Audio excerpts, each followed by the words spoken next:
ഇന്നത്തെ സുവിശേഷം സഖറിയ 7-ാം അധ്യായം. കർത്താവ് പറയുന്നു, ദാരിയൂസ് രാജാവിൻ്റെ 4-ാം ഭരണവർഷം 9-ാം മാസമായ കിസ്ലേവ് 4-ാം ദിവസം സഖറിയായ്ക്ക് കർത്താവിൻ്റെ അരുളപ്പാടുണ്ടായി. കർത്താവിൻ്റെ പ്രീതിക്കായി പ്രാർത്ഥിക്കാൻ ബഥേൽ നിവാസികൾ ശരേസറിനെയും റഗേമെലേക്കിനെയും അവരുടെ ആളുകളെയും അയച്ചു.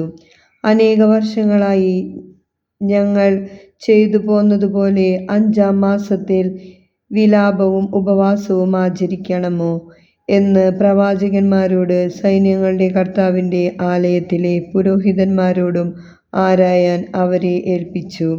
അപ്പോൾ സൈന്യങ്ങളുടെ കർത്താവ് എന്നോട് അരുളിച്ചെയ്തു, നീ ദേശത്തെ ജനത്തോടും പുരോഹിതന്മാരോട് പറയുക, നിങ്ങൾ കഴിഞ്ഞ 70 വർഷമായി 5-ാം മാസത്തിലും 7-ാം മാസത്തിലും വിലാപവും ഉപവാസവും ആചരിച്ചത് എനിക്ക് വേണ്ടിയായിരുന്നുവോ?